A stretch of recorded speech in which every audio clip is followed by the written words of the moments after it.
خۆتان لەبێت بەیانیتان باش ڕۆژتان باش و بەیانیەکی نوێ لەگەڵ بەیانی 24ن هیوادارم کە هەمیشە لەش ساغ و تەندروست بن و لەگەڵ بەیانی 24 بینەری بەردەوام بن چونکە ئێمە هەموو بەیانیەک بەو هیوایی کە کۆمەڵێک لە کوردستانیانی خۆشەویست بینەری پرۆگرامەکەمانن جوانترین بابەتەکانیان بۆ ئامادە ئەکەین. بۆ نمونە هونەرمەندێکی باکووری کوردستان ناوەڕۆکی لاوک و دەنگبێژی دەکاتە تابلۆ و یەکەم پێشەنگای شێوەکاریشی لە دیاربەکر کردەوە.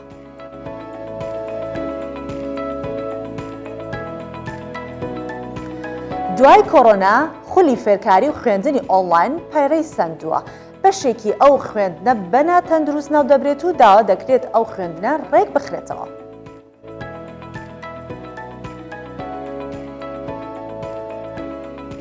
و دانیشتوانی ناوچەیەکی هۆڵەندا کە کریسیانن ڕەتی دەکەنەوە ڤاکسین لە خۆیان بدەن و لێدانی ڤاکسین بە دەسوەردان لە کاروباری خودا ناو دەبن.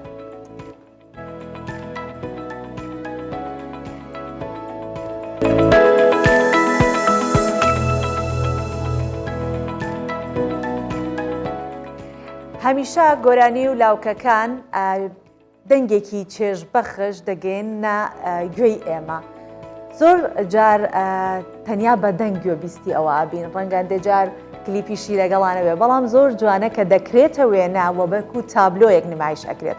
هونەرمەندێکی شێوەکاری کورد کە ناوی حەکان یەشارە یەکەم پێشەنگای هونەری خۆی لە دیاربەکری باکووری کوردستان کردوتەوە کە پێشەنگاکە بە ناوی هەر مرۆڤێک جیهانێکی هەیە بۆ ناوە ناوی ناوە و ئەوەی کە تابلۆکانی ئەم شێوەکارە جیاکاتەوە ئەوەیە کە ناوەڕۆکی تابلۆکان کە حاکان دروستی کردووە لە نەرویج ئەو لە نەرویجیش دەژی باوە بڵێم کە لەوێش نمایشی کردووە بۆ ئافراندنی وێنەکان ئەڵێ سوودم لە لاوکە دەنگبێژەکانی کورد وەرگرتووە و هەوڵ ئەدەم کە ناوەڕۆکیان بە تابلۆ بنووسمەوە. وێنەساز حەقان یاشار ئێک و لە نۆروێجê dijî û estê xwe ji Diyarbekirê ye xewna xwe ya salan pêkanî û yekem pêşangeha xwe ya Bakurê Kurdistanê li darxist. Berhemên Hakan Yaşar li nava Sûrê di qesra Zêrzevanê de hatin pêşandan. Wênesazê Kurd dibêje wî her dem dixwast li Bakurê Kurdistanê berhemên xwe bi xelkê xwe re parve bikem. Hakan Yaşar boyaxa ku bi kar tîne ew bi xwe dihilberîne û dide zanîn ku wî bi xêskirina qarîqatûran dest bi wênesaziyê kiriye. Zarok bûme destkir me qarîqatûr çê dikirin vê siftê heteke çûm Norveç. Li Norveçê min yek katalog û albûme veneyan dît. Mirovekî Norvecî figüratif klasîkî mezin li her dunê her müzê veneye xeyane. Çîroka wê xwand çû xweşê min. Min xast ez figüratif çekim. Min dura fikir kir ez têm İstanbul Türkiye û çima li Kurdistanê venakime yek li Amed vernakime. Min tevxe sû sê hebanîn.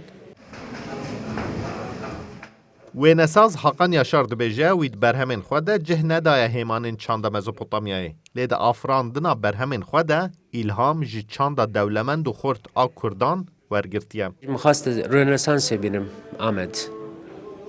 û va jî pêşenge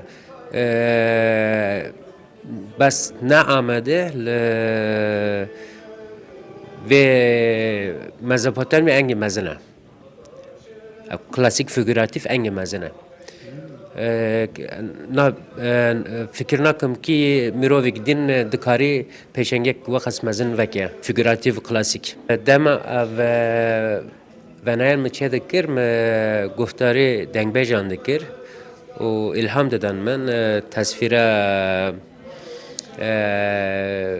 tesvîra jina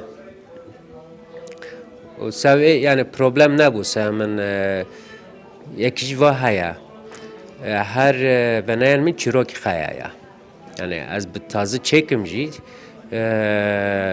çîrokî xey mezin e felsefe xeye ye.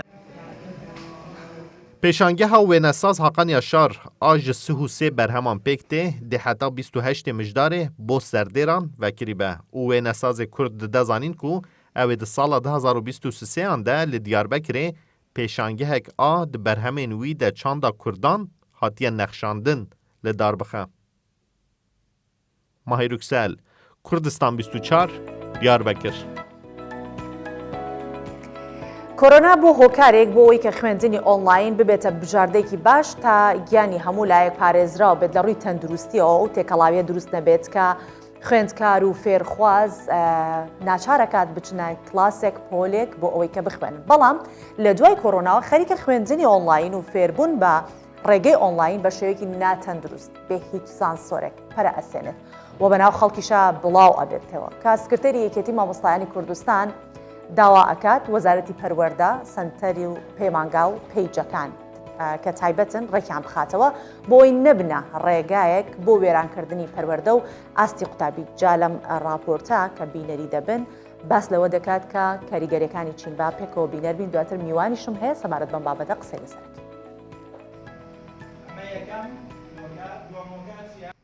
سنتەر و پەیمانگا و پەیجی تایبەت بە خوێندنی ئۆنلاین لە زیادبووندایە تا ئێستاش دیار نییە بە چ ئامانجێکە.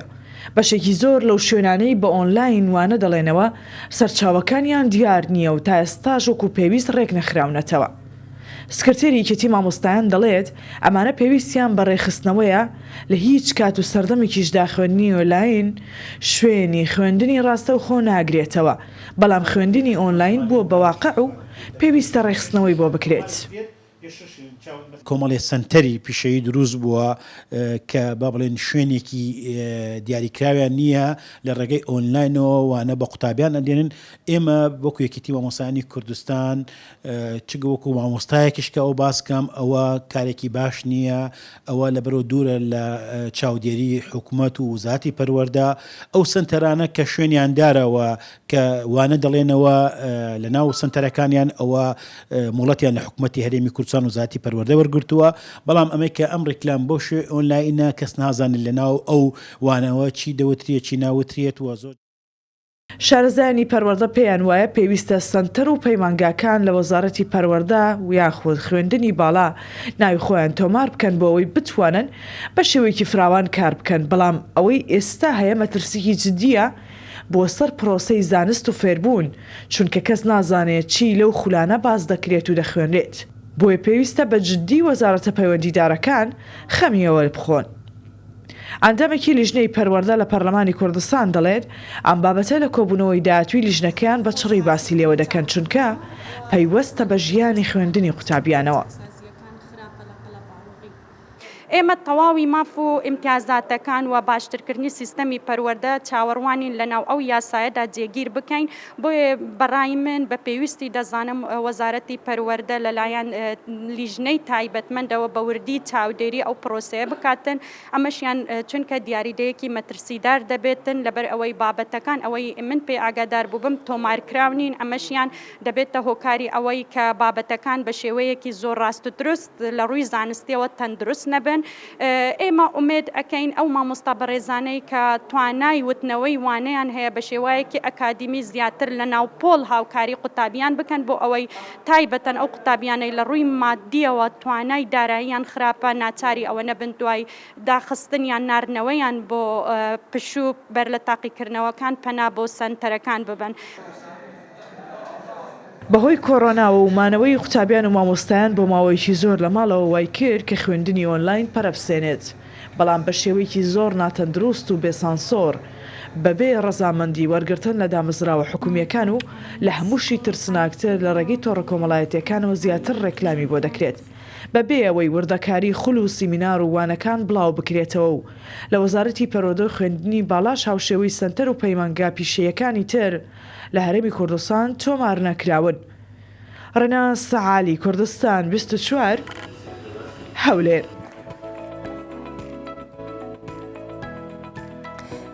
بەڵێ وەک راپۆرتەکەمان بینی ئەمە زیاتر گفتوگۆی لەسەر بکەین و بۆی بزانین کە خوێندنی سەرهێڵی وەتە ئۆنلاین چ کاریگەریەکی هەیە، ئایا ئەو ڕۆ باشانەی کە لە خوێندنی سەرهێڵی یا فێربوونی سەرهێڵی کە ئۆنلاینە چین ئایا بە شێوازێکی ڕێکوپێک ڕێکخراوە چونکە بێگومان هەر لەو کاتەوەی کە کۆرۆنا بڵاو بووەوە لە دوای ئەوە بوو کە خەڵکی ئێمە زیاتر ڕویان کردە فێربوونی ئۆنلاین بۆیە ئەمانەیە زیاتر لەسەر بابەتە قسە بکەین شتێک بوو چۆن کۆرۆنا لە پڕ دروست بوو ئەمیش لە پڕ هاتە ناو کۆمەڵگە و خەڵک ئەبوو ناچار بێت کە پابند بێت بەوەی بتوانێت خوێندن درێژە بدات یاخود فێربوو درێژە پێ بدات لەو ڕێگەیەوە بۆیە کانی دلێر ڕاهێنەری زمانی ئینگلیزی ئەم بەیانیە لەگەڵمانە بەخێر هاتی سپاس کانی ڕەنگە ئەو دەموچاوی تۆ بۆ زۆرێک لە بینەرانمان ئێستا دەموچاوێکی نامۆ نەبێت چونکە تۆ ئەکاونتێکت هەیە لە ڕێی خولەکانتەوە کە مامۆستایەکی وانە دەڵێیتەوە لە ڕێی ئۆنلاینەوە خەڵک بتناسێت قسەکانی تۆ بێگومان کاریگەریەکی جیاوازتری ئەبێت لەسەر فێرخوازەکانت ئەمێ باس لەوە بکەم کە سەرەتا ئێستا وتمان لە دوای هاتنی کۆرۆناوە خەڵک زانی خوێندنی سەرهێڵی چییە خوێندنی ئۆنلاین چییە فێربوونی ئۆنلاین چییە چۆن کۆرۆناوە گوتم لە پڕ هات ئەمی شتێکی بوو لە پڕ هات دوایە بەو هاتنەی بە پوختی هات یان کەم و کورتێکی زۆری تیا بوو پێویست بە ڕێخستنەوەکە وەڵاهی وەکو جەنابەت گوتت کۆڤید کە ڕوویدا و کوبرەی مەکتەب و قوتابخانە هەموو قەپات بوو خەڵکەکە ناچار بوو ڕوو لە ئۆنلاینی بکە بە ناچاریەوە دەمێکی یەکزاریش زۆر ئێمە چاوەڕێمان کرد چەند مانگێک تاکو بەشکە مۆزعەکە باش بێ هەر باش نەبوو بەرەو خراپ بوون ئەڕۆیش ئیتر خەڵکەکە بەداخەوە ئێمە مەکتەب و قوتابی و ستاف و کادر و تەڵەبانیش لەگەڵ داکو باوکان کەسمان فکرمان لە ئۆنلاین نەکرد بۆ نەشمان دەزانی ئەسڵەن فێربوون بزدەبن لە ڕێگای ئۆنلاین کو ئەکرێ چۆن بە شێوازەکی بڕێک تەکنیکەڵ و ڕێکوپێک بکرێ با بڵێن کاریگەر بەڵام ئیتر خەڵکەکە کوبری ئێمە هەمووان بەناوکەتی ناو جیهانی ئۆنلاین بەبێ پلان بەبێەوەی خۆمان حازرکەین بەرەبەرە خۆمانی لەگەر یعنی خۆمان فێر کرد لەگەڵی بەڵام یعنی ئەوەی ئەمن دیتم سەرەتا ڕفزەکی یەکجار زۆر بوو لە دژ ئۆنلاین تیچینگی ئۆنلاین و فێربوون لە ڕێگای ئۆنلاین ئیسیفادەی نییە و کاریگەری نییە و فشەیە و تەڵەبە ئەگەر لە کلاس نەبی لەگەڵ مامۆستانەبی کۆنترۆل ناکرێ و ئیتر معاناتش یەکجار زۆر بوو بەڵام هەموو فکرەیەکی نوێ لە سەرەتا ڕفز دەکرێت هەموو فکرەیەکی نوێ خاصن ئەگەر لە ڕووی تەکنۆلۆژیا بەگە دیقەت بدەیت هەر اختیراعاتی نوێ شتێکی کەم شت خەڵک ڕفز دەکا بەڵام بەرەبەرە خۆی لەگەری لێ ڕادێ و نبینی لەوانەیە دنیا ئیتر هەموو شتێک بتە بە ئۆنلاین ئەسڵەن ئێمە بەرەو ئەو لای دەڕۆین بەرەو ئەو شوێنێ دەڕۆین واتە ئەم پلان بیەی کە بە ناچاری هەڵبژێردرا لەلایەن هەموو جیهانەوە نەک هەر ئێمە پلانێکە دەکرێت بڵین دەکرێتە پلان ئەی لا دوا ڕۆژە بە شێوەیە ئەگەرێکی یەکجار زۆر هەیە ئەگەرێکی یەکجار زۆر هەیە کاتە لێرە چ شتێک پێویستە کە ئێستا بۆشایی هەیە لە فێربوونی سەرهێڵی وەکو مامۆستایەکی وانەبێژ لەو بوارە تۆ هەستی پێەکەی پێویستە ڕاهێنانی لەسەر بکرێت پێویستە پێشکەوتنی زیاتر بەخۆ ببینێت یەکەم شت وەک ئێمە وەکو مامۆستایان با دەست پێ بکەم پێشوەی باسی فێرخوازان بکەم ئێمە وەکو ستافی مامۆستایان ئەو شێوازەی کە دەرسەڵێنەوە تیچینگ دەکەین لە ناو کلاس لە ناو پۆل لەگەڵ تەڵەبان حتمما جیاوازێکی تێدایە لەگەڵ ئەوەی کە ئێمە بۆ ئۆنلاین دەرس بڵێنەوە بەڵام لۆیە لێرە زۆ گرنگە پێویستە ساڵانە کو کۆنفرەنس ئەکرێ و مؤتەمەر ئەکرێ و ترینینگ ئەکرێ لە مامۆستایان ئەپدێتیان دەکەن لە ڕووی کوبرەی تەکنیکی و شێوازی دەرسگۆتنەوە پێویستە هەمان شت بکرێ بەرامبەر بە کو ئێمە دەرس بڵێنەوە لەسەر بە ئۆنلاین بە تەڵەبان کو بتوانین ئەو تەڵەبێ بەس ئەوە نییە ئەمە دانیشم لە ڤیددیۆکە قسەی لەگەڵ کەم و خلاص ینی دەستەکەی پێ بڵێم ئەویش نەوتەوە ئەنووسێتەوە و دەچی واجب حەل دەکات پێویستە هەندێک چاڵاکیان لەگەر بکرێ خاصەتەن لەگەر منداڵان چونکە منداڵ داینێ لەسەر کورسێک بەرامبەر شاشەیەک لە ماڵێ تا چەند هێشتا مێشکی هەز دەکات لە ماڵەیە هەست ناکات لە کلاسە ڕەنگە زۆر بەجددی وەری نەگرێ پێویستە ئەو مامۆستایە شارەزایی هەبی لەو زۆر و ئەو تەکنیکانە و ئەو ئەسالیبانێک کە بەکاردێتن لە کلاسی ئۆنلاین نمونێکی زۆر بەست بدەمێت کە ئەمن کورسەکەم هەیە لەگەر منداڵان کورسی منداڵانم هەبووە بە ئۆنلاین مەسەلەن پێم گوتیا ئۆکەی دەمێ فێری کەم کە ڕەنجی سوور ڕێدا ئۆکەی بدەم بڕۆ شتێکم لۆ بینە کە ڕەنجی سووربی بە زمانی ئینگلیسی پێ ئەڵێم دەچی مەسەن شتێک دێنی لە ماڵێ ڕائەکا و دێنتەوە کلاس حرەکەیەکم پێ کرد جوڵەیەکم پێ کرد مەبەستم ئەوەیە کە ئێمە دەرێن ئۆنلاین شت نییە ئەو منداڵە ئەو تەڵەبەیە ئەو فێرخوازە بەرامبەر لاپتۆپی دانیشێ بە سەعات و بە 2 سەعات بەس متلقیبی یعنی ها بەس وەرگری چونکە بەڕاستی خەڵک هەر ئەوە تێگەیشتووە لێ کە بە دانیشتن بەرامبەر شاشەیەک دەبێ ئەم فێرخوازە دابنیشێت لەوێ هەموو توانای خۆی بدات بۆی کە فێر ببێت. سەباستێوت کرد وتت بە زمانی ئینگلیزی پێی ئەڵێن بڕۆ شتێکی شتێکی سوورم بۆ نەیان جۆرە میوەکم لەو بینە حەسب دەرسەکە چیە بە تایبەتی ئەو بوارەی کە تۆ فێرخوازت لێ ڕائەهێنیت زمانی ئینگلیزیە بتەوێنێتەوە ئەبێت لەگەڵ کەڵچەری زمانی ئینگلیزی و لەگەڵ ڕۆژاوایەکان و ئەوانەش هەندێک شت تێکەڵکەی بەڵام لە ڤیدۆکانی تۆ سەرنجم خستۆتە سەر ئەوەی کە تۆ ئەتۆی شتەکات مۆرکی کوردەواری پێبێت ئەمێ بڵێم لە فێربوونی ئۆنلاین و سەرهێڵی چەندێک گرنگە کە ئێمە بێڵین کولتوری کوردی وەکو خۆی بمێنێتەوە.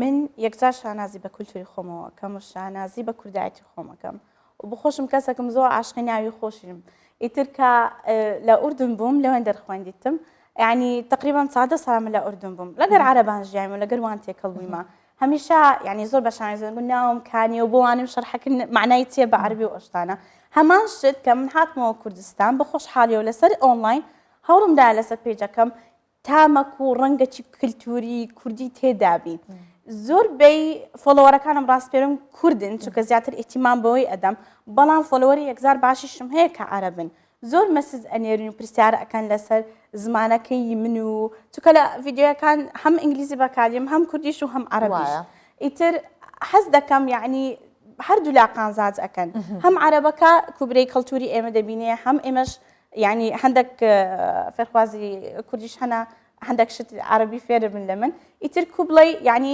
هەوڵم داوە هەر کاتێک سەردانی گوندم کردیان لە جێیەکی بۆم جلی کوردیم لەبەر بووە هەوڵم دا ئەو شتانێک کە لە دەور و بەریمنا کە پەیوەندی بە کولتوری ئێمە بەکاری بینم هەتاکو بینەرەکان بتوانن ئیستیفادە بکەن. زۆر باشە.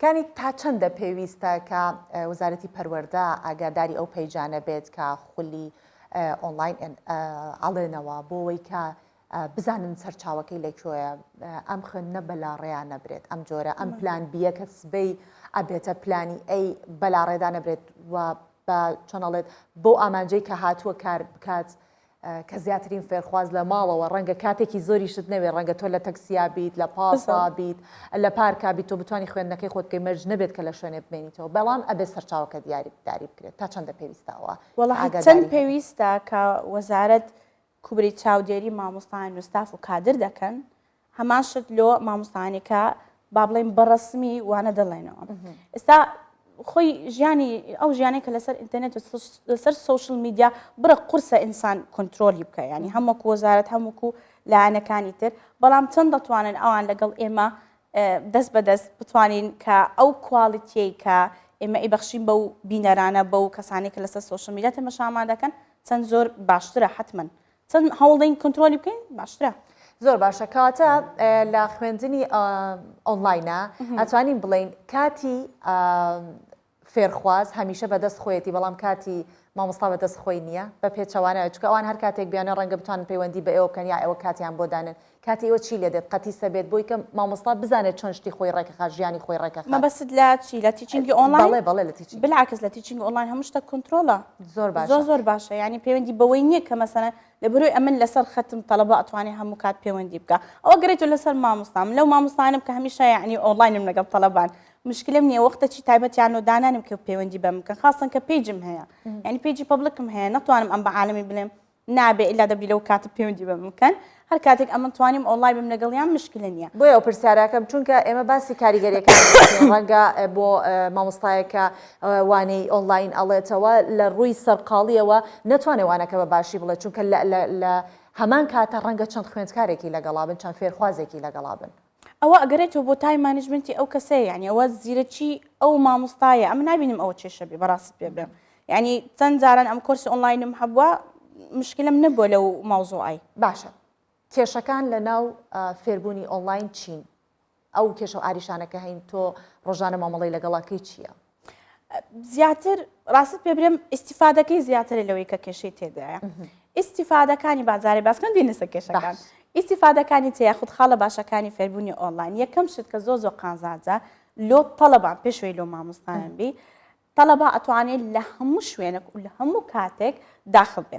بەڵام پێشەوەی باسی ئەو نقطەی بکەم بە جوان باشتە ڕوونکەینەوە.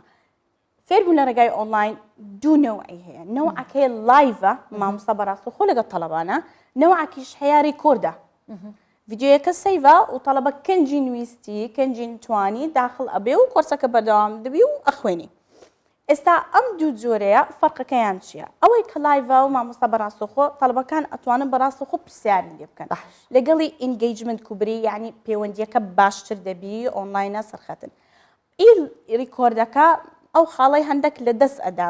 پێویستە لە کاتی مەسەلەن کاتە چتر لەگە مامۆستاکە ڕێک بخە کە ئەو بتوانین پرسیارەکانی بکە. بەڵام ئیسیفادەی ئەوانەی کە ئەو ڤیدیۆانێک کە ریکۆردن چیە ئەو کۆرسانێک کە ریکۆردن و حازرن تەلەبەکە خاستن ئەوانەی کە با بڕێک باسی تەمەنێکی گەورەتر بکەین مەسەلەن یعنی تەمەنی خۆمان یان ئەوانەی کە تەلەبی جامیعەشن هەندێکی ئیش دەکا هەندێکی ئیلتیزاماتی هەیە ناتوانێت لەو وەختەی کە مەسەلەن بۆ نمونە سەعات 9 بەیانی بێتە کلاس ئەو کاتە ئەو دەتوانی ئەگەر بە شێوازی ریکۆرد بی بخۆی لە کاتێکی ئیسراحە لە شوێنێکی کەلەی مرتاحە لە وەختەکە بخۆی لەوە ئەو گونجاوە داخل بێ. لێرە فریدەم حڕێتی یەکجار زۆرە لۆ تەلەبا کەنجی نوویستی ئەتوانێت فێر بێ مشکلی نییە بەڵام خۆی دەبێ کۆنترۆلی یعنی ئەتوانی بڵێن ئاسانترە ئاسانترە لۆ ئەو کەسێک کە فعلەن حەزی لێیە. بەڵام ئێمە بەداخەوە تەلەبەکانمە زۆربیان فێری ئسلوبە کراینە کە دەبی زەختی لێ بکە ئیلە دەبی بێ کلاس و ئیلە دەبی بخوێنی و ئیلە هەموو مەجبور بەڵام بە هەندێک ئەو شێوازە هەندێک بگۆڕین وە بکەن تەلەبەکان بخۆیان بە ئارزوو خۆیان حەزیان لەبی بیان بخوێنن فێر بن چونکە ئەمنیش زیاتر کورسەکانم کورسە با بڵێن یعنی بخۆی کەسەکە بە ئارزوو خۆیەوە هاتە کلاسەکەی من مەکتەب نییە جامیعە نییە مەجبوری شەهادەکەی بی نەبەخات شەهادەکەی بیوە فعلا هاتێ بە هەموو حەزی خۆیەوە دەوێت فێری زمانی ئینگلیزی بی لێ ینی فێرخوازەکان دوو گروپن گروپێک مەجبورن ئەوانەی کە دەیانێت مەکتەب و جامیعی تاواکەن گروپێک شکێنا بە حەزی خۆی هاتیە مەسەن ئەو سکیلە لە من فێربی سکیلی کۆمپیوتەرە سکیلی هەر شتێکی تر بی مەسەن قسەکردن بی ئیشکردن بزنس هەر کۆرسێک بی ئەوە بەنسبەت ئیسیفادەکان ینی ئۆنلاین زیاتر ئەم بابەتەیە کە زۆر جیازی هەیە لەگەڵ ئیناو کلاس فەرقەی تریش هەیە تێژونەک هەیە دیراستەک هەیە لەسەر ئەو تەلەبانەی کە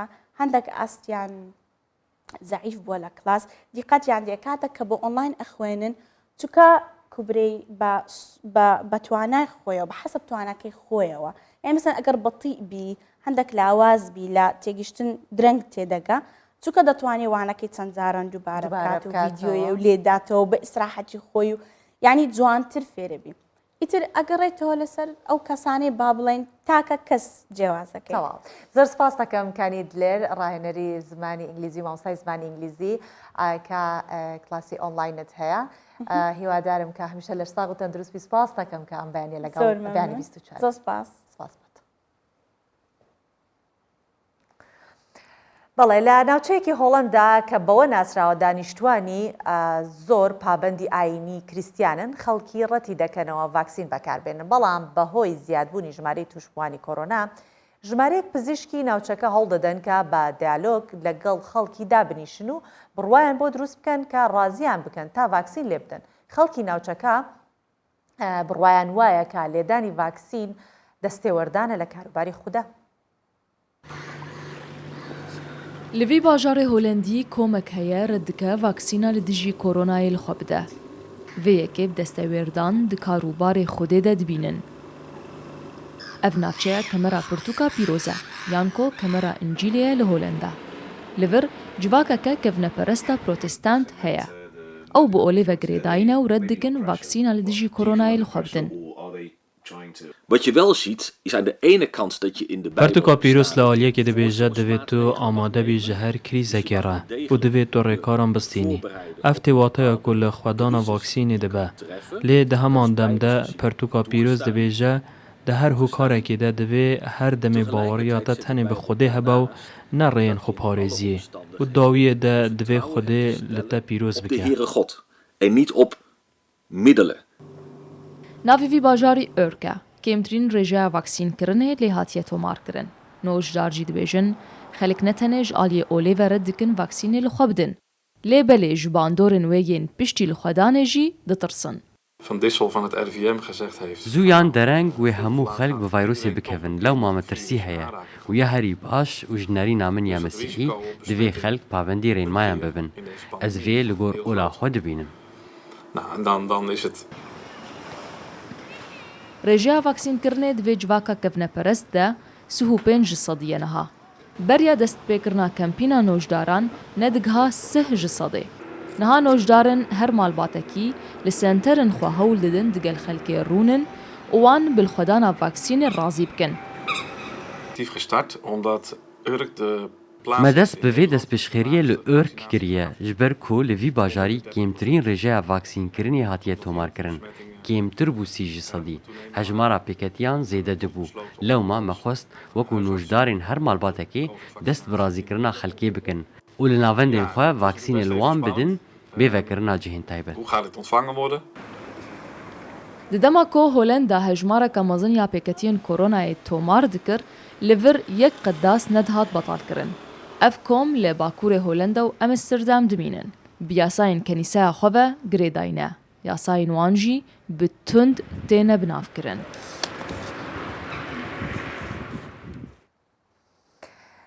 دەڵێن سەرکەوتن وەک شەپۆلی دەریا وایە و کەسیش ناتوانێت پێشی لێ بگرێت و بیوەستێنێت. بۆ ژنێکی ڕەشپێزکردنەوەی گەورەترین پێشەنگا بۆ نمایشکردنی کارە هونەرەکانی لە لەندەن ئەو شەپۆلە لە دوای 40 ساڵ هاتە کەناراوەکانی نمایشکاردن. لۆبینا هیمیت ئەو ژنە هونەرمەندەیە کە سەختێکی زۆری چەشتووە بۆی کە پێشەنگایەکی لەم شێوە بکاتەوە. ئێستا ئەو بۆتە خاوەنی ناسراوترین خەڵاتی ترێنەریش. پێشەنگاکان لە سێ بەش بە سێ ڕەهەندی جیاواز کارەکانی ئەم هونەرمەندە نمایش دەکات و زیاترین فۆکس لەسەر تابلۆ ڕەنگا و ڕەنگە فیگۆراتیەکانی کراوە کە نیشاندەری کەسایەتی ڕەشپێستەکانە لە جووری ژیان و کولتوری ڕەشپێستەکان دەخاتە ڕوو. ئەو بۆ ماوەی چەندەیەک سیمایەکی ناسراوی جوڵانەوەی هونەری ڕەشپێستەکان بووە لە بەریتانیا.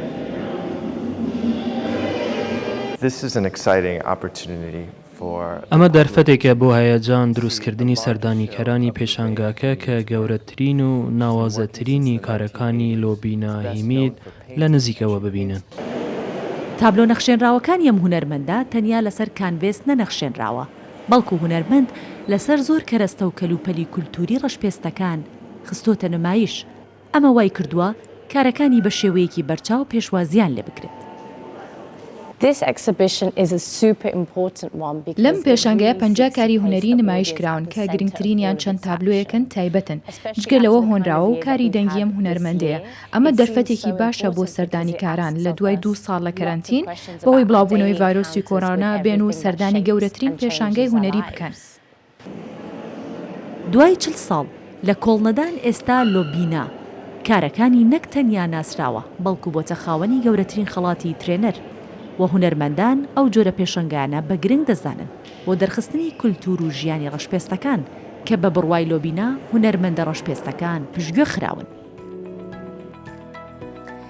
ئەمڕۆ ئەمانەوێت باس لە گرنگی کاری خۆبەخشی و مرۆیی بکەین.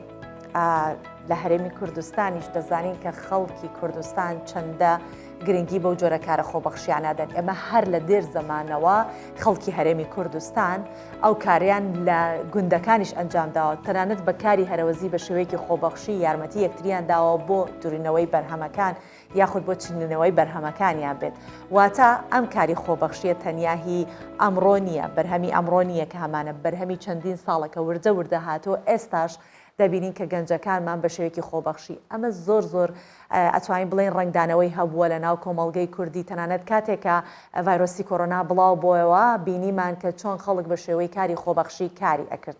بۆیە کۆمەڵی گەنجی خۆبەخش کۆبوونەتەوە لە ڕێگەی فستیڤاڵێکی هونەری داهات کۆ ئەکەنەوە بۆ هاریکاریکردنی منداڵانی بێسەرپەرشت و ئێوارەی ئەمڕۆژ فستیڤاڵێکی هونەری ڕوانین یاخود هونەرین ڕوانین لە هەولێر بەڕێوە ئەچێت کە لە چەند بەشێک پێک هاتووە.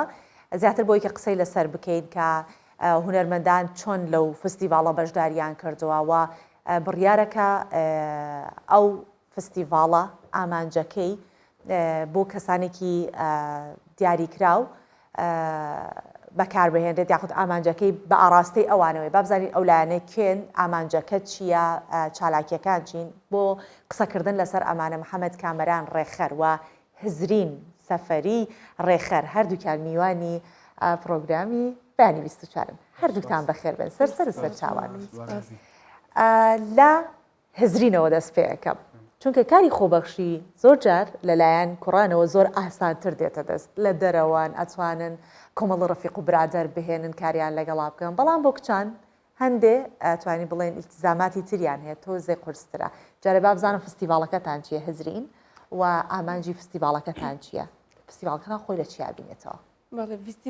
فستیڤاڵی ڕوانین فستیڤاڵی هونەری ڕوانین پێک دێت لە گورانی شانۆ شێوەکاری مەبەست لەو فستیڤاڵە یانجی مەبەستمان لە فستیڤاڵەکە ئەوەیە کە بتوانین یارمەتی مناڵە بەسەرپەرشتەکان بدەین یعنی داهاتی فستیڤاڵەکە تەرخان دەکرێت لە بۆ مناڵە بەسەرپەرشتەکان هەم ویستمان جەوێکی هونەری لە بۆ ئەو خەڵکەدا بکرد هەم لەو ڕێگایەوە بتوانین یارمەتی مناڵەکانیش بدەینێ زۆر باشە وەک خودت گوتت لەوانە زەحمەت بێت لە بۆ ئافرەتەکان یەکەم جار بینە پێشەوە بەس پێشتر لەگەڵ زۆر ڕێکخرا بە خۆبەخشی ئیشمان کردیە لەگەڵ کاک محەممەد هەر پێکەوە دەستمان بە ئیشی خۆبەخشی کرد بەس دوای ئەکسپریەنسێکی باشمان پەیدا کرد گوتمان بۆ بەخۆمان ئەو شتەی نەکەم بۆ دا بنشین لە ماڵێ هیچ ئیسفادەیەکمان نەبێت بۆ کۆمەلگا پێکەوە هەستان بڕیارمادا کە فستیڤاڵێک بکەین بۆ ئەوەی داهاتەکە تەرخان بکەین لە بۆ مناڵە بەسەرپەرشتەکان کە بڕیارە ئەو ڕۆ سەعەتێ لە هۆڵی ڕوشنبیری ئەنجام بدرێتن محەممەد ئەم فستیڤاڵە زۆر ماندووبوونی ئەوێت تا ڕێکتان خست و یەکەم فستیڤاڵیشتانە ئەیکەن دووهەم فستیڤاڵەوە تا ئەزمونێکی دیکەتان هەبووە اینجا ئەم فستیڤاڵەکەن پێم بڵێ کە گروپەکەتان چەند کەسە ئەو گرفت و ئاریشانەی کە هاتۆتە پێشەوە بۆ ئەم ئەرکەی کە خستانە سەر شانی خۆتان بۆ منداڵانی بێسەرپەرش بیکەن چی بووە؟ ئێمە چەند گەنجێکی خۆبەخشین لە ساڵی 2015 زۆر بەمان هێزرین خانە چەند تیمەکی دیکەنە دەکچ و دەکۆڕین پێش لە دەستگا و ڕێکخراو حکومی و نێودەوڵەتیەکانیشمان کردیا هەرێکە و ئەزمونەکی هەیە لە کارەکان کە هەمومان پێکەوەستان گوتمان هەمومان ئەزمونەکانمان لێک دین دەتوانین فستیڤاڵێک بکەین ساڵی 2019 فستیڤاڵێکمان کرد کە یەکەم ئیشمان بوو لە بۆمە زۆر قۆڕس بوو کە بە خۆمان بیکەین ئەوی شەمان کرد نەجاحەتێک زۆر باشینە الحەمدولله فیدباکی خەڵکی لە بۆمە ئەوش هەندانە بوو ئەوە پاڵنەرێکی تر بوو بۆ ئەم فستیڤاڵە ساڵی 2020 لەبەر کۆڤید-19 کۆرۆنا نەماتوانی هیچ فستیڤاڵێکی بکەین ئینشاڵڵا ساڵی 2021 ئەمڕۆ فستیڤاڵی هونەری ڕوانینمان ڕێکخستووە هونەری ڕوانین تعبیر لەوەی دەکاتن سەری داهاتی ئەو منداڵانە بکەین داهاتەکەی چۆن سەرف دەکەینەوە لە بۆ ئەو منداڵانە ئەو گەنجانێک کە لەگەڵ خۆمان لە 2019 کە ئێستا خۆمان بە خۆمان لە 2015 هەر کارمان کردووە خۆبەخشی لە 2019 یەک دیمەکە تاکو ئەوڕۆ هەمووی بە خۆبەخشی بووە یعنی ئێستا خۆمان لۆ چەند لایەنە چیش بردیە نازانێمە چکم نە ڕێکخراوین نە ئەوەی چکم بەڵی گەنجی سەر بەخۆ بۆ خۆتان کار ئەەکە بەزانام ئەو هونەرمەندانی کە لە فستیڤاڵەکە لەگەڵتانە بەشدار ئەبن ئەمڕۆ ئەو کارانێکی ئەیکەن یاخود هونەرمەندەکان وەکو ئێوە گەنجانێکن یان کەسانی ناسراون ئەوەشمان بۆ باس بکە زۆر سپاس لێرە سوپاسی ئەو هونەرمەندان دەکەین کە ئەوانیش هەڵوێستی خۆیان نوان ئەوانیش بە خۆبەخشی لەگەڵمان دەبن هەموو هونەرمەندەکان زۆر سوپاسیان دەکەم کە کارمان ڕوانزیە کاک ئەرەراتە کاک نەوژین خالیدا کاک هەرێم محەممەدا چەند گۆرایان بێژی دیکەن کاکاستی ڕزگارە لێرانەوە زۆر سوپاسیان دەکەین کە لەگەڵمان بەردەوام بوونا و چەند هونەرمەند دیکەش لە پرۆژەی 2019 لەگەڵمان بوونەوەنی شار بە خۆبەخشیە لێرانش کاکزانای مەلا خالید ئەندام پەرلەمان پاڵنەرێکی باش بووە لە بۆمە یارمەتیمەی زۆردایە هەم بە مادی و هەم بە معنەویش زۆر سوپاسی بەڕێزیشان دەکەین زۆر باش زۆر چاکە هێزرین پێم بڵێ کە لە کاری خۆبەخشی ئێستا باسی ئافرەتانمان کرد چۆن هەڵتان داوە کە کۆنتاکتێک دروست بکەن لە نێوان ئێوە و پارێزگاکانی دیکە ڕەنگە حەز بکەن لە پارێزگاکانی دیکە لەگەڵتان لەو کارە بەشدار بن تیمێکتان لەبێ هەبێت تیمێک لە سلێمانی هەبێت تیمێک لە دوهۆکە بێت لە زاخۆ هەبێت دواتر هەر هەمووتان لەژێر یەک چەتراکۆ ببنەوە چ کارێکتان کردووە بۆ ئەوە چ پلانێکتان هەیە بێگومان وەکو کاک محەممەد گوتی ئەوە دووەمین فستیڤاڵە لەبەر کۆڤید کەمێک شتەکان تاخیر بوونم ئەگەرنە لە پلانماندایە فیستیڤال داهاتوو بینە سلێمانی و دهۆکیش کە دەچینە سلێمانی دهۆک بۆ نمونە لەوێ ڤۆڵنتەری وەردەگری لەوانە بەشێکی کەم ڤۆڵنتەرەکان لێرە بینەوێندەرێ بەس محاولەی دەکەن پلانمانوان لەوێ ڤۆڵنتەرەکان وەرگرین یارمەتیمان بدەن لە ڕێکخستنی فیستیڤال بوو ئەگەر لە سلێمانی بکەین ڤۆڵنتەرەکانی سلێمانی وەردەگری بۆ ئەوەی کونتاکتێکیش لە بینمان دروست ببێتن لە داهاتوودا ئەوانیش بێنە هەولێر یارمەتیمان بدەن لە فیستیڤاڵی داهاتوو. محەممەد پێت وایە کە ئێستاەوە ئەم فستیڤاڵە ئەکەن ئامانش تا یەکەم جار ئەوە بوو سەرەتا خەڵک بتان ناسەکەیەوە کاری خۆبەخشیەکەن ئێستا ئامانشتانەوەیە کە نا داهاتێک بۆ منداڵانی بێسەرپەرشت پیداکەن پێت وایە ئەمڕۆ بتوانن داهاتێکی باش بۆ منداڵان کۆ بکەنەوە ئەکید ئیشاڵە ئەلحەمدوللا تا ئێستاکە ئەوەی زۆر باش یعنی خەڵکەی زۆر باش ڕووی تێکردیە خەڵکەی زۆر باش تەلەفۆنمان دەکەن لە بۆ هاوکاری زۆر سوپاسی هەموو لایەنەکان دەکەین زۆر سوپاسی ئەو کەسان دەکەین کە بە وشەیەکیش بیتن پاڵنەری مەبوونە هاتا ئەو فیستیڤاڵی ئەنجام بدەین لە بۆ ئەو قسەش کردت لە سلێمانی و دهۆک و چەند شاری دیکەش هەر ئێمە چوینە لێرەوە چوین لەوێ دەر فیستیڤاڵمان کردیە کە نەڤاڵەکانی ئەوێن دەر بەشداریمان کردیە ڕێکخەرەکان هەر ئەمە بووینە لە هەولێر ڕاچوینە یارمەتی ئەوانماندایە بەس کە هەموو ئەزمونونەکانمان وەرگرت ئێستا بە خۆمان دەیکەین زۆر باشە. چاڕوانیتان چییە لە کەسانی سەرمایەدار ئەو کەسانەی کە کاری خێرخوازی ئەکەن ئەو کەسانەی کە سپاس بۆ خوا پێداون ئەتوانن یارمەتیتان بدەن بابزانم چ داوایەکتان هەیە ئەمڕۆ لێیان هیوادارم ئەنی ئەو بەرنامای ببینن کە ئەمە کۆمەڵە گەنجێک خڕ بووینەوە هەوڵ دەدەن بۆ ئەوەی یارمەتی ئەو مناڵە بێسەر پەرشتانە دەکەن ئەوانش هەر بە مادی و هەر بە معناویش هەندێک کات بە معناوی دەتوانین یارمەتیمان بدەن زۆر لان هەبوونە بە معناوی یارمەتی ئێمەیاندا ئەمە بتوانین فیستیڤالەکەی ڕێک بخین لە ڕێگا فیستیڤالەکە داهات پیدا بکەین بەس هیوادارن ئەو کەسانەی سەرمایەدارن یارمەتیمان بدەن کە بتوانین زیاتر شتی زیاتر بکەین لە بۆ ئەو منداڵە بێسەر پەرشتانە زۆر باش ئێمە ئەمڕۆ حەزەکەین یارمەتی ئێوە بدەین جا چۆن یارمەتیدان دەدەین لە ڕێی شاشەکەمانەوە یارمەتیتان دەدەین ئێستا خەڵک بینەری ئێوەن ناونیشانەکەی خۆتان بڵێن و شوێنەکە بڵێن کێ بۆی هەیە بەشدار بێ لە فستیڤالەکە چۆن ئەتوانن یارمەتیەکان بگەێنە دەستان و چۆن ئەتوانن لەگەڵ ئێوە کۆنتاکت بکەن ئەمەیان ئیتر یارمەتی پرۆگرامی بەیانی 24 بۆ ئێوە سپاس دەکەم بەڕێزمانە فیستیڤالەکەی ئەمڕۆمان کاتژمێر 3 لە هۆڵی ڕۆشنبیری تکتبڕینە فیستیڤالەکە هەر کەسێک ئارەزووی کرد دەتوانێت ئەو کاتە بێتن تەکتەکەی ببڕێت و لەوێندەری سندوقی هاوکاریمانداناوە توان لەوێندەرەوە هاوکاریمان بکاتن زۆر باشە چەند منداڵ دێنە ژێر چەتری ئەم فستیڤالەوە ئەتوانن سوودمەند بن ژمارەیان دیاریکراوە یا هەر چەندە داهاتەکەی هەبێت لە هزرین ئەو پرسیارە بکەم هزرین چۆنە ئەوە چەند ژمارەی مناڵەکان چەندێک ژمارەی مناڵەکان کە پرسیارمان کرد لە بەرەبەری خانە بێسەر پەرشتان 6 بۆ 7 مناڵن لە تەمەنی 4 ساڵی هەتا تەمەنی 24 ساڵینە ئێوە بۆ شتێکی تایبەت ئەتانەوێت ئەو داهاتیان بۆ سەرف بکەن یاخود ئەیدەنە خانەی بێسەر پەرشتان خۆیان بۆیان ئەوان بەخۆن ئەوان گوت دەتوان بە دڵی خۆتان سەرفی بکەن ئەمە پلانمان وایە لە دوای فیستیڤالەکە لەگەڵ مناڵەکان بەخۆیان کۆ ببینەوە بزانین ئەوان پێویستیان بەچیە مەبەست سەرەکی لەم فیستیڤالە ئەمە دەمانێت کورسیان بۆ بکەینەوە ئەوجا لەوان دەپرسین بوون منە ئەوان خۆلیای فێربوونی چیان هەیە بوون هوەری بیتن فێربوونی زمانێک بیتن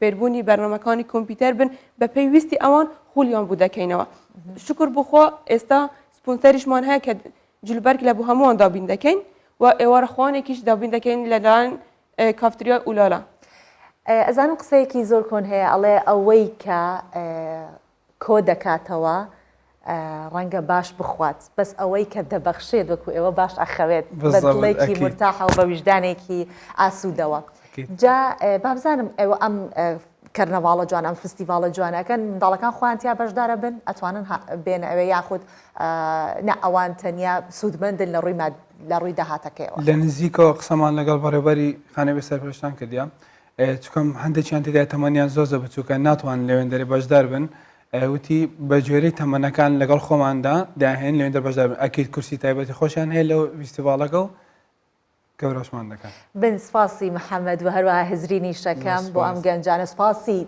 دانە بەدانێ ئەو ئەندامانی گروپەکەشتانەکەم کە لەگەڵ ئێوە ئەم گروپە جوانیان پێکهێناوە و کاری خۆبەخشی ئەکەن هیوادارم کە نمونەتان زۆر بێ زۆر سپاسانەکەم ئەم بەیانە پرۆگرامی بەیانی 24تان جوان کرد و هیوادارمەوە بینەرانەی کە ئەم بەیانی بینەری ئێمە ئەبن چونکە هاتن بۆ هەمووانە وەک باستان کرد هاتن بۆ هەمووانە لە فستیڤاڵەکەی ئەمان کە فستیڤاڵێکی هوەریشە دەتوانن چێژێکی ژوەر بگرن و هەروەها لە ڕووی داهاتەکەەوە چێژێکی تایبەتتر بە منداڵانی بێسەرپەرش بدەن زۆر سپاسی هەردووکتانەکەم ئەم بەیانێ لەگەڵمان بوو زۆر سپاسی کەناڵ بیسای دەکەم بۆ دەرفەتێکە بێمیان بەخشی زۆر سپاس.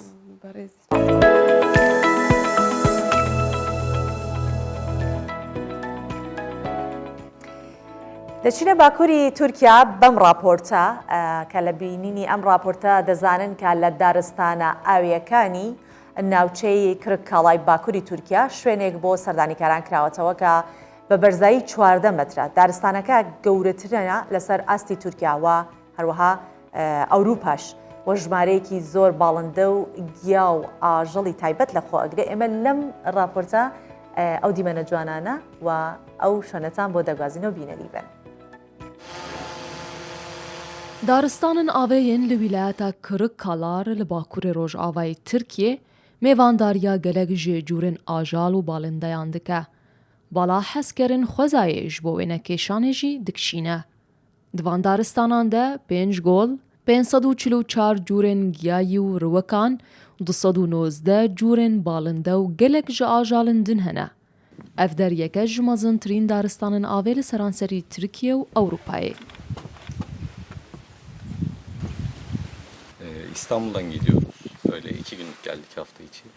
Em ji İstanbolê ji bo du rojan hatine vê derê. Berî niha me ev cih de internetê da dîbû me xwest em bi çavên xwe jî bibînin. Bê hempane. Karekê ciwan û me demekî xweş li vir derbas kirin. Ev daristan nîvê balindeyên li Tirkiye li xwe digire. Ji bo hesankirina çavdêriya balindeyan jî li yek ji golên wê burcekî dep ku du qate û bi bilindahiya 14 metran hatiye durustkirin ku cihê 105 kesan têde dike. Bulunduğumuz alan Mert Gölü sulak alanı. Ev cihê em lê dimînin Gula Mert e û em li kuleyên çavdîrîkirina teyr û ajalan de ne. Ev kule bi piştgiriya Ajansa Geşepêdanê hatiye çêkirin û sala borî kete xizmetê. Ev der ji bo çavdêrîkirina teyr û ajalan cihekî girîng e. Rêxistinên civakî û komên xwendekaran Swîdê ji van kuleyan dibînin. Li vê navçeyê hema zêdetirî nîvê teyr û ajalên Tirkiye lê hene. Kesên seredana vî cihî dikin bi karên me kêfxweşin. Ev kule 14 metroyan bilind e û du qatin. Cihê zêdetirî 105 serdankeran lê hene. Ev daristan ji hejmareke mezin ji êdarên berû behîvan pêk tê. Xwedî giringiyeke taybetin ku li ser dirêjehiya 3155 hektarye û li ser rêya balindeyên koçber jî dikeve.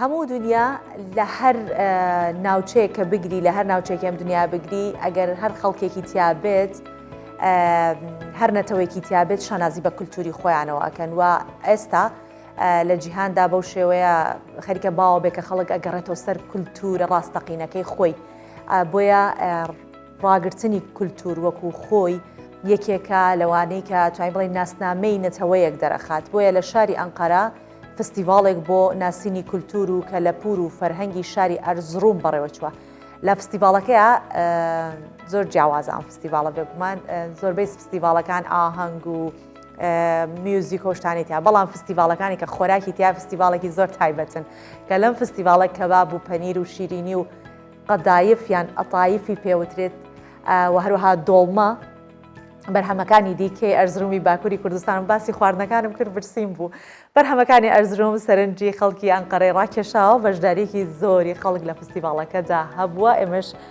بەشێکی ئەو فستیڤاڵەمان بۆتان گواستەوە ئێوە بینەریە بن.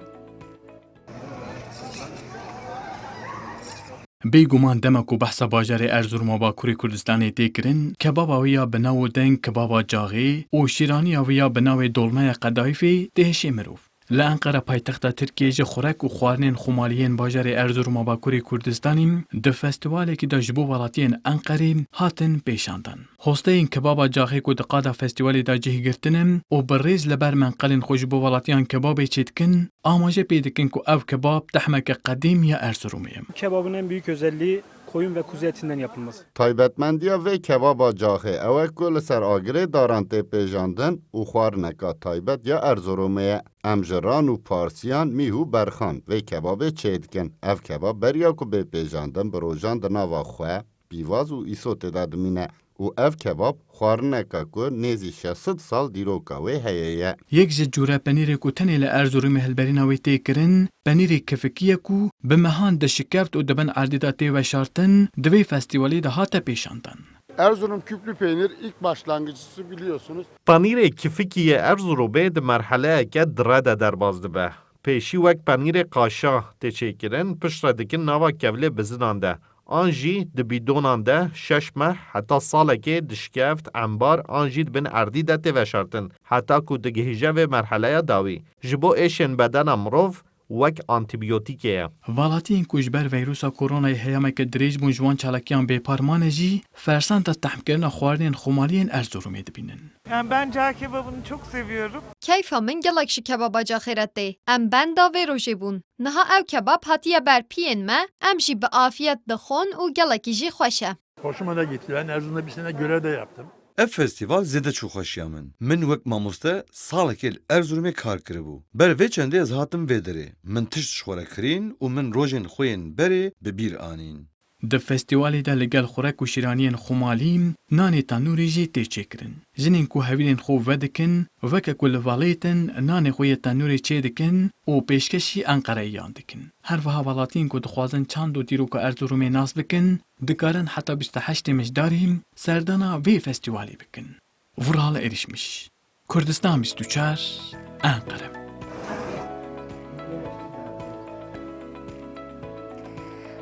با ملیاران مەرجانی ئاوی لە کەناراوەکانی ئوسترالیا دروست بوونە و بوونەتە دیمەنێکی زۆر سەرنجڕاکێش. زانەکانی ئوسترالیا لە شەوی سێشەممەی ڕابردوو ڕیکۆردی لەدایکبوونی ملیاران مەرجانی ئاویان کرد کە سپێرم و هێلکەی خستە ناو زەریای هێمن.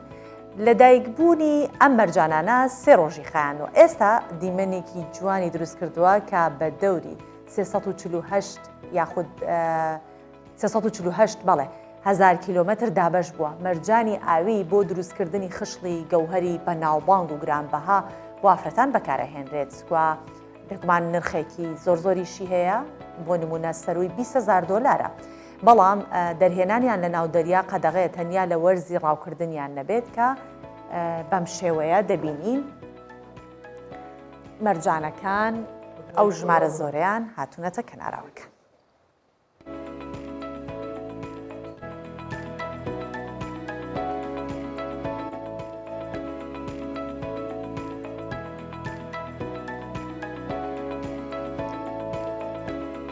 مەرجانی ژیانتان هەمیشە بدرەوشێتەوە. هیوادارم کە ئەمڕۆژ لەگەڵتان کە بووین میوانێکی ڕۆحسووکی ماڵەکانتان بووبین تا سبەینێ بە یەگەیشتنەوەیەکی ترکە هاوکارم هاژە لەگەڵتان دەبێتەوەم پێتان ئەڵێم خواتان لەگەڵ و ماڵەوە.